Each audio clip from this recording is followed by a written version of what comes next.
kutenda Mwari chikuru. Mina ngiyabonga uNkulunkulu kakhulu. Ndinotenda Mwari nokuti wandisangana ndinoda kutenda Mwari chikuru. Mina ngiyabonga uNkulunkulu kakhulu. Ndinotenda Mwari nokuti wandisanganisa nekereke yakhe. Ngiyabonga ngoba ungihlanganise nani. Nguva yanga yareba kuda pakapedzera kubva kumusangano kuungano. Bese kuyisikhathi eside ngigcine ngesikhathi sisuka eZimbabwe kuconference. Saka ndinoda kukwasemo sendichiti shalom shalom. Ngiyabingelela nonke shalom shalom. Tine mufaro nokuti tasanganiswa pashoko rodeni. Sinemjabulo ngoba sihlangane ngezwi lakaNkulunkulu. Uyu Jehovha wakanaka nguva dzose. uNkulunkulu muhle sonke isikhathi. Ndinofara kuona zviso zvevanhu zvinomufara. Ngiyajabula ngoba ngibona ubuso benu bunenjabulo. Saka ndinoda zvekuti compliments of the new season. Amen. Saka tinokutendai nokuti takatenderwa nenyasha dzaMwari kupinda mugore ita. Siyabonga ngoba uNkulunkulu wasivumela ukuthi singene eminyakeni omusha. Saka pakudzidziswa kwatinoitwa shoko raMwari, Masifundisa izwi lakaNkulunkulu. pane zvikonzero zvatakatenderwa kupinda mugore iro rineri. Zikhona izizathu ezenza ukuthi uNkulunkulu asivumele ukuthi thina singene kulo 2026. Vamwe vakatenderwa kuti vapinde mugore rino idzvairo nezvikonzero kuti vaite zvakanaka Mwari. Abanye banezizathu zokuthi bayenze okuhle kulo mnyaka. Asi kune vamwe vakatenderwa kupinda Mwari kuti makoroniki ezvakaipa anyorwa pamusoro pavo. Abakhona abavumele ukuthi bangene kulo mnyaka 2026 ukuze kubhalwe phansi ukuthi kuthiwa kunomuntu oyenze kumbi igama lakhe umzibani. Nokuti vazhinji havadi zvakaipa zvinonyorwa pamusoro poupenyu hwavo. Abaningi abathandi ukuthi empilweni yawo kubhalwe okubi abakenzile. Murume unonzi Herodi wakangopindira mubhaibheri kuti anzi wakambodzingirira Kristu achiri chimwana chidiki. uHerode wabhalwa nje encwadini eBhayibhelini ngoba bekufanele kufundwe ngayo ukuthi ucishe wabulala uJesu wasesemncane. Farao wakangopinzirwa mubhaibheri kuti tiverenge pamusoro pokushungurudza kwakaita vanhu vaIsraeri. uFarao bamfaka eBhayibhelini ukuze sazi ukuthi wahlukumeza abantwana bakaIsrayeli. Saka iwewo nhasi unogona kuva Farao kana kuti Herodi wenguva ino. Nawe kungayenzeka ukuthi kulesikhathi esikiso saka 2026 kungayenzeka uwe uFarao walesikhathi esikiso oro nguwe uHerode. Kozoita vamwewo vakatsveterwa kuti vaite mucherechedzo wokushumira Mwari nokufamba zvakarurama. Bese abanye abakhona kulesikhathi babekelwe ukuthi kuzotiwa later yibo labo bebakhonza uNkulunkulu ngendlela eright. Saka tine vanhu vane mucherechedzo dzakaita sana Josefa mwanakomana waJakobo. Sinabantu abafana noJosefu umntwana kaJakobo. Wanga ari mwanakomana wanga akazodzwa nomweya waMwari. Bekayi indodana enomoya wakaNkulunkulu. Waita zvinhu zvakanaka achitya Mwari. Bekayenza izinto ezinhle asaba uNkulunkulu. Josefa achitya Mwari haana kunge achirarama munyika yakasiyana neyairarama vamwani vose. uJosefa njengoba sizwa bathi bekasaba uNkulunkulu akusho ukuthi bekaphila ezweni lakhe ayedwa nje, bekaphila nabanye labo abebayenza ububi. Kutya Mwari hakukubvisi pano kuti uzoita zvakanaka wava muimwe nzvimbo isina zvitadzo. Ukusaba uNkulunkulu akusho ukuthi bazokususa la eDelimasi uye kwenye indawo ukuze ukhona ukuyenza okuhle. Okuhle ukuyenza noma ukuphi. Saka kana uri muno muDelimasi iva Josefu wenzvimbo iyi. Maulana eDelimasi kumele wena ube uJosefu wale ndawo. Kana uri kuJobeki iva the Joseph of Joseph that time. Wena mawuseJobeki kumele ube uJosefu wakulesikhathi leso. Saka umwe noumwe ngazvibvunze zvakazonzi norwiyo zvibvunze ngere ipako zoro nderamatene ona zvibvunze ngere ipako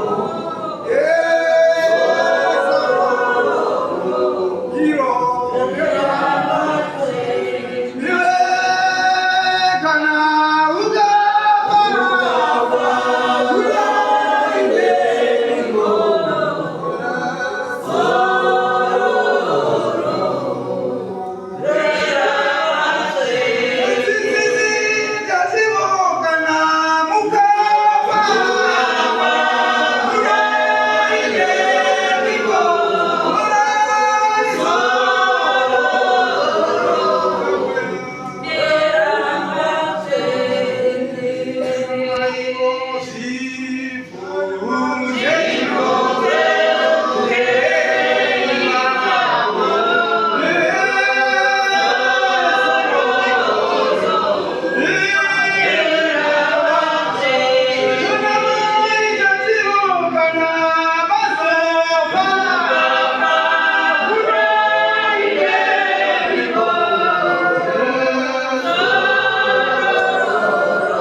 Tsika dzangu nemafamili angu zvinoitirana here kuti ndizoenda kudenga? Izenzo zami ziyangivumela na ukuthi ngiye ezulwini. Kana kuti ndoenda mukurasha? Oro kumele ngiyolahlwa.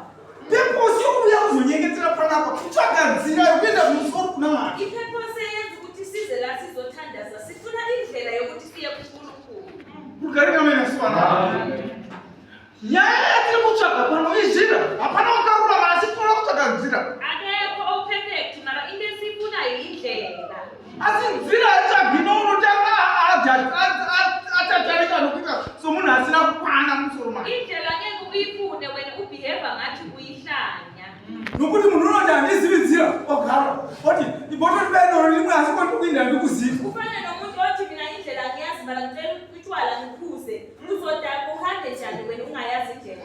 Nokuti watodakwa uchaona nzira yacho. Masodaka ube sokuwesa usakwazi ukuthi uyifune indlela. Saka iwe urikubvunza nzira iwe at the same time wakuda kufamba wakatodakwa.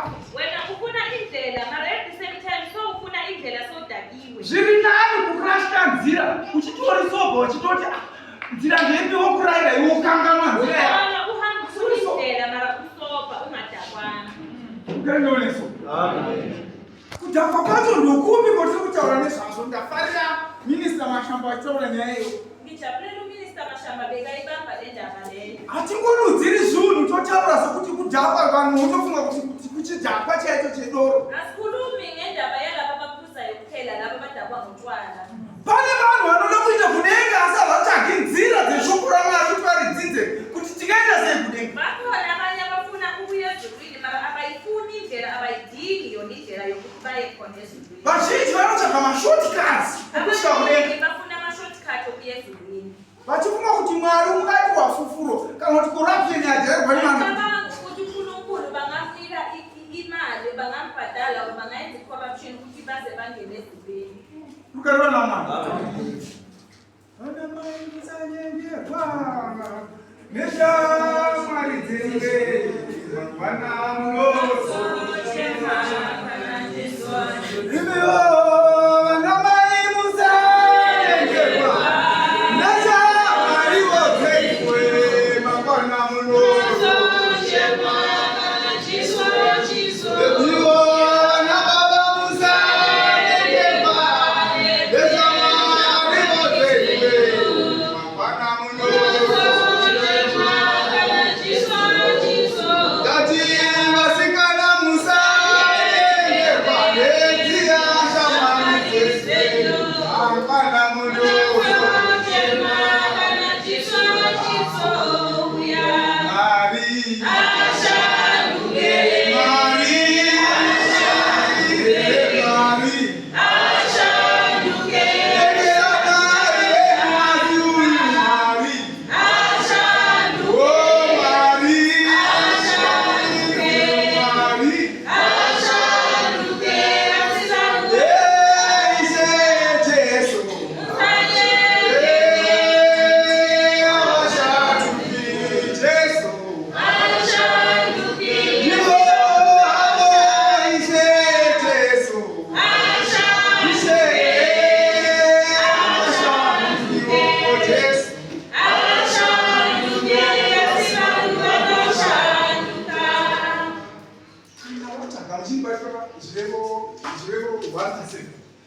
Kana watsvaga nzira yekuenda kuna Mwari, Masufuna indlela yokuya kuNkulunkulu. uzive kuti nzira yakanyorwa mukati mebhuku youpenyu haichinji nokuti Jesu havachandi kuti Mwari havachandi. Kumele umazi ukuthi indlela ebhalwe la eBhayibhelini angeke ichinje ngoba yena uJesu akachinji. Saka there is no chinji. Ayikho shortcut.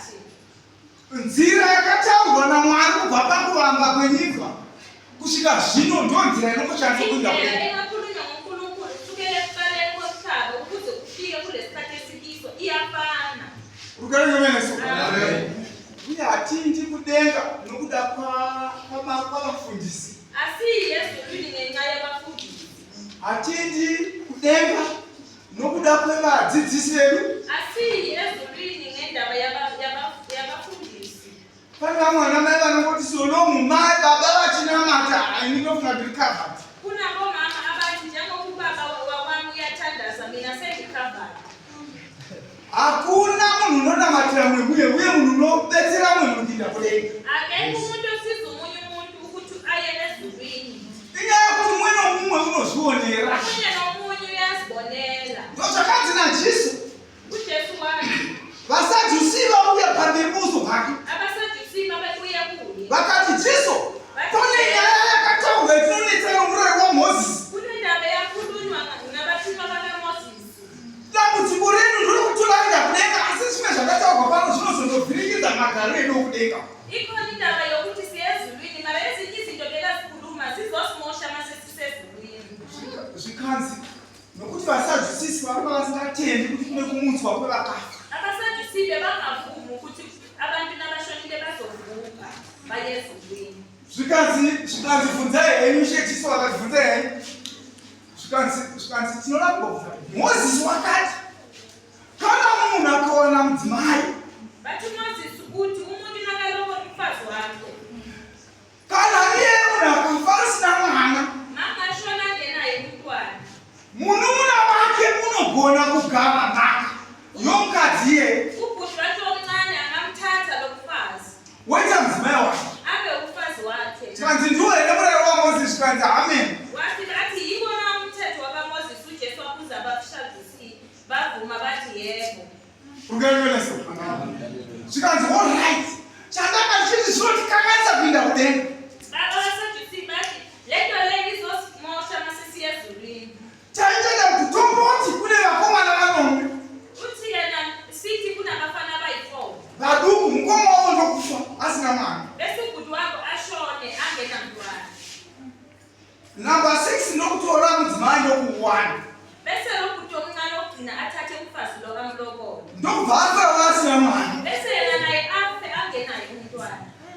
Ndokubva number 5 athi usizvani mukoma wasiya kuti mudzimai reganitona. Bese second from last imthathe naye ithi ngimthathe. Ndokutora futi iye wanokufa asina Bese mwana. naye afe angenamntwana. Kusvika vose vari 6. Ukuze bonke baphele. Wechi 7 ndiyo akatanga nomukadzi. Lo 7 nguye owaqala nomfazi. Chinotinetsa kudenga kukateswa kudenga hatingazondorwire here madhamu ivavo. Inkinga esiyicabanga masisezulwini asiyi-7 kanje angeke siyolwela umfazi lona na. Zvikanzi naJesu, munhu chamaita imi marashika nokuti hamuzivi magwaro. uJesu wathi into enilahlayo anazi incwadi yakaNkulunkulu. Nokuti kudenga hakuna zvekuwanana kana kuwanisana. Ezulwini ayisekho indawo yomshado ila emhlabeni kuphela. Saka imi baba kana mai muchitemba kuti mai vanoenda kuchechi nyaya dzavanoenda kuchechi pano hazvinei nemi kudenga. Wena umama or ubaba mawuthemba ukuthi isipawusi yakho iyathandaza izoyenza ukuthi niye ezulwini niyi-2 kumele ukwazi ukuthi ayikho le nto ngoba ezulwini ayikho indaba yokuganana. Mafanana nevasadhusi nokuti muri kufunga zvepano pasi muchida kutondorwira vakadzi omunorwira pano pasi muchifunga kuti vanondorwira kudenga. Abasadusi ukuthi nina into eniziyenzayo la emhlabeni nilwela abafazi senifuna ukuyolwa nasezulwini nilwela abafazi na. Ukaremeso. Nzira yepinda kudenga kutsvaka kuverenga shoko raMwari kunoti Indlela yokuya ezulwini ukufunda incwadi yakaNkulunkulu la emhlabeni. maverengero tunoita paWhatsApp nayarume maverengero tunoita shoko roverenga. Indlela esifunda Hapana wakati mwane problem yopinda kudenga. kungabe ziyo indlela esiyisebenzisa for ukufunda izwi lakaNkulunkulu ngabe akekho noyi-1 nje ohluleka kuya ezulwini.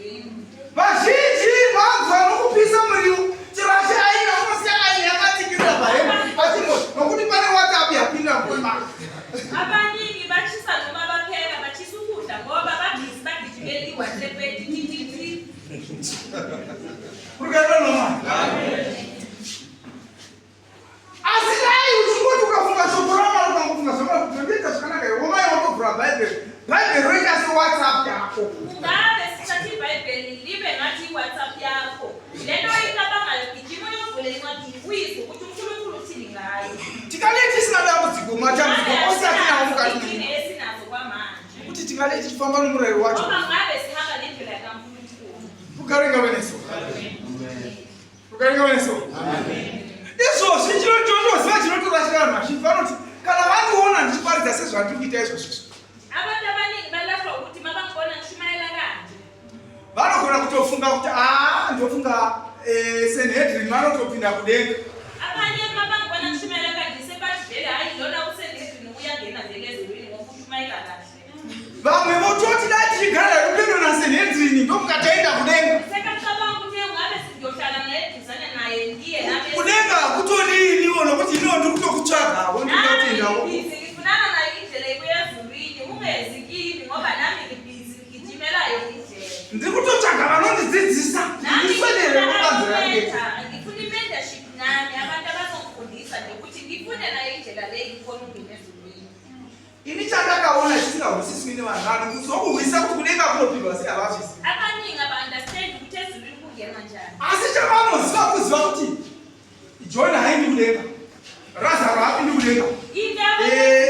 Vamaenda hapindi kudenga. Abayikhulumayo kakhulu ekubona ngathi mhlawumbe iyabayaziyo ukubala abantu bathi hayi lona akangena ezulwini loyo uyangena lona akangeni loyo uyangena. Baloko babhizi bangena empilweni zabantu. Ndodzalebwana Minister Mashaba wakati Iyayikhulunywa ngoMinister Mashaba. muri gudu pakutaura zvinhu zviri negative nguva zhinji. Ukuthi ligudu ngendlela yokuthi likhulumise nje ezi-negative too much. Ingatsanagwa munhu akanyanya kufakazira kuti aunayanoenda kudenga avo. Mina ngikazekizwe umuntu ofakazela umuntu izinto ezi-positive. Avo baba vanoenda kudenga. Wathi hayi lo mama vele uzoya ezulwini or ubaba loyo hayi lo uyangena ezulwini.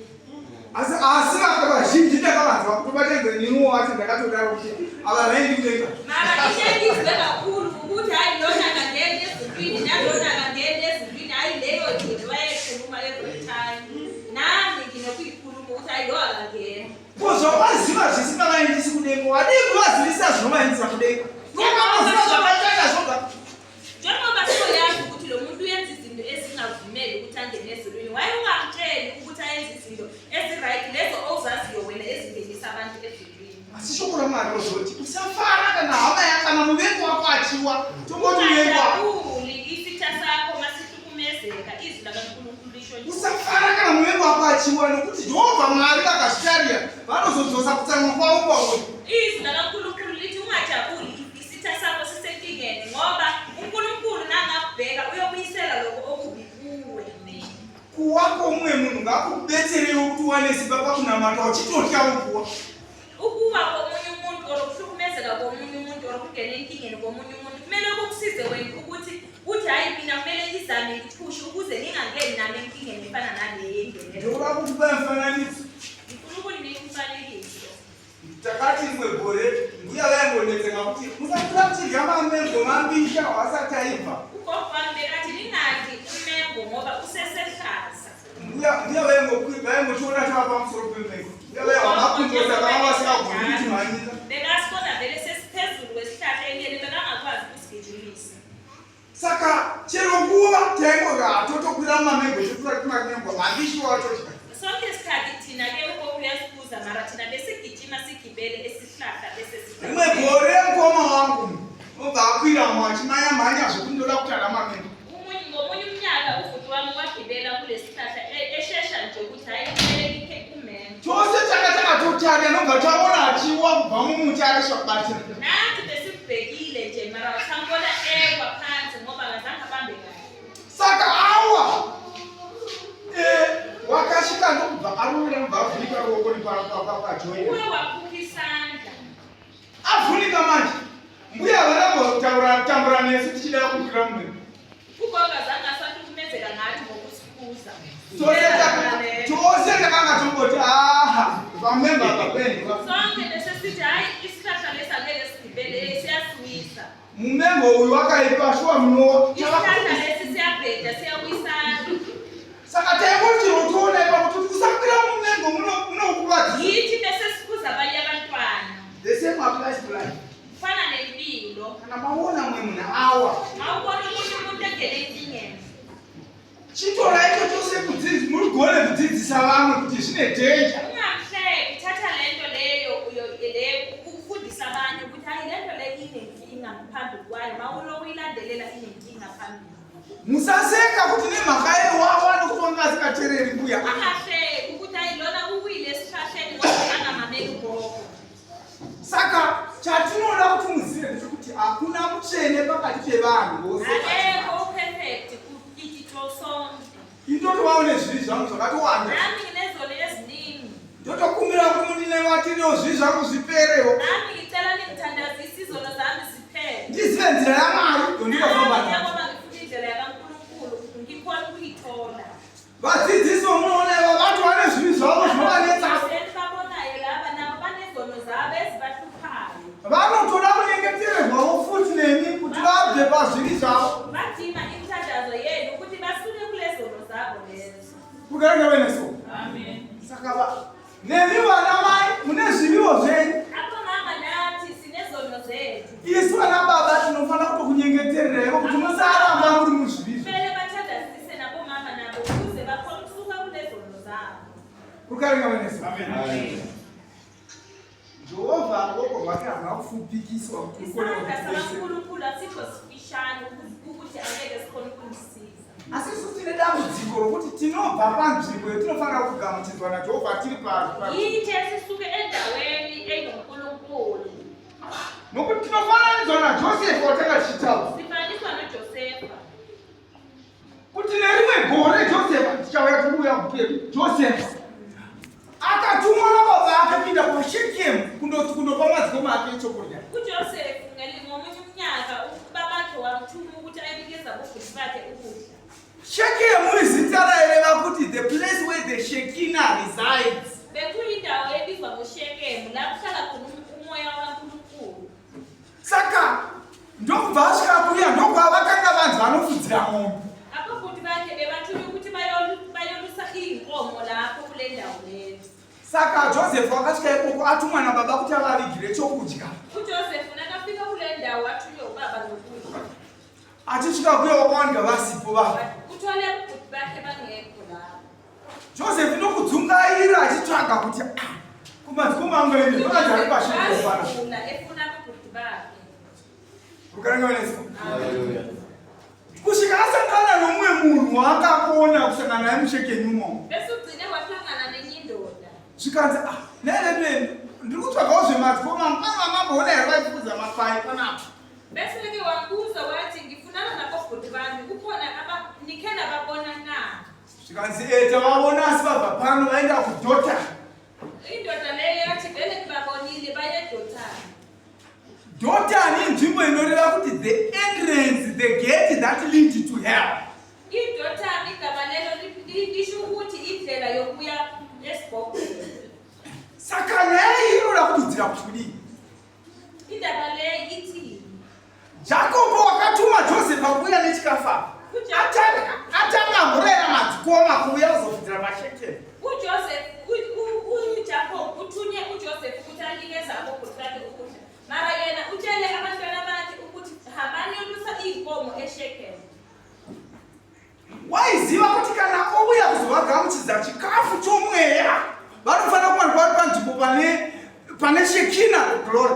Yena bekazi vele uJacob ukuthi mangizothuma uJoseph ukuthi abanikeze ukudla komoya uzobathola basendaweni eright leyo indawo enomoya kaNkulunkulu. Saka ivo vakasaudza kubvapo vakomadzikoma vakanyika. Mara abobhuti bakhe bakhethe ukusuka lapho baye eDothani. Saka vabva vakawanika mutumwa wakasvika kureva yeJosefa. Mutumwa unosvika paunofanira kunge uri. Kana uri fanira kunge uri paDhelmasi panapa uchinamata. Mutumwa unosvika panofa nguva dzinonoti nguva yechechi. Isithunywa sakho sifika kule position okufanele uye kuyo.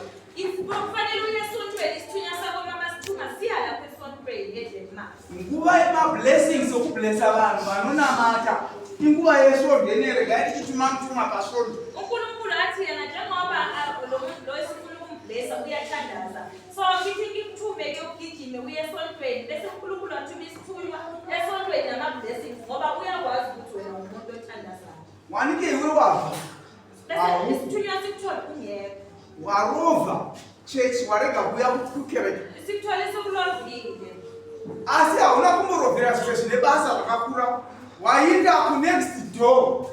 kunotsvaka kutaura nyaya. Awuzange ulobiswa ukuthi unenkinga or unezinto ozenzayo ezibalulekile. Ulobiswa ukuthi wena uye kumakhelwane niyokhuluma niyohleba. Wasvika kuya mutumwa akauya pano akakusheva. Isithunywa yasifika la singakutholi.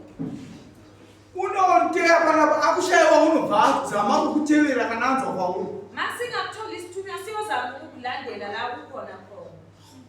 Asi zvinonzi Joseph atevera makomo ake kuDhotani. Esekuthi uJoseph nakalandela kubhuti bakhe eDothani. That's a bad place. Bekuyindawo ebhedi. So vachimuona Joseph vachiuya kwai vakati uyo munhu unozvikudza uyo unofunga kuti wakangwara unofunga kuti muroti. Vakambona ebuya evela abobhuti bakhe bakhulume kabi naye bathi lo uyasitshela ukuthi uyakhupha kakhulu. Vanhu vazhinji kana tikabva pano kuti mufundisi wakusumuka pano wakakutevera vanhu kwavanga vari kundoona kuti vasera sei zvavasina kuuya kusvondo. Vanhu vazhinji vanototi vakutonditevera handisi muwaona ndakuziva kuti vanonetsa. Kufana nokuthi njengoba sila eshontweni sithi masisuka lana umfundisi akhethe ukuthi akithi ngilandele abafundi bami ngiyobona ukuthi bayenzani. Makasondela lapho nababambona bazothi hey sitshelile ukuthi uyakhupha lo mfundisi bekaniseka yasilandela. Vamuteveri vange-private youpenyu hwangu Ufunani empilweni yami? nokuti pauri paDhotani the gate that is leading to hell. Usemnyango wasegehena so angeke acabange kahle. Zvimwe kamwe kazhinji unogara watoudza vanhu kuti mukaona vouya mundiudzewo ndonguva yavo yekubuda chechi mundiudze. Abanye vele bahlalise batshela abangani ukuthi ningalibona umfundisi sekadlula or abantu basesonweni sebadlula ningitshele ngoba ngibona ngathi isikhathi sabo manje sekudlule. Ukawanika kazhinji pabhawa pakafana vanhu 4 pane rimwe bhotoro rechi5 loro risina muridzi. Ungwarire kuti mutengi watotiza pawaonekwa Uthole kunamabhodlela ayi4 nabantu abayi4 bese kube nebhodlela lesi5 elingenamuntu. Kumele nazi ukuthi umuntu wasesonweni ubalekile nabantu abaningileyo. Rugarama. Chero ukasvika papa pana mai kuoneka pakavabva rupasa chisvikapo pakavabva meti iwe wosvika ipapo wanika pane chimwe chimeti chinongova choga ichi pana mai vari ipapo vekereke vatotiza. Noma ungafika kumunye umuzi uthola ukuthi kunomati wabamdale lapha umama walapho uhlele lapho bese kube nomunye umati ongenamuntu. Kumele wazi ukuthi kunomama ubhazile ubonile ukuthi endaweni indawo leyo ayikho right so ubhazile wena masozo. Saka ngatisabva panzvimbo yatakanzira Mwari chinosanganikwanisa. Singasuki endaweni enoNkulunkulu. Ngatiite zvinode shoko raMwari. Tiverengere vhesi iyo imwe chete rokugara. Ndezve vhesi 1 ndimuthale phansi. Proverbs 1:7.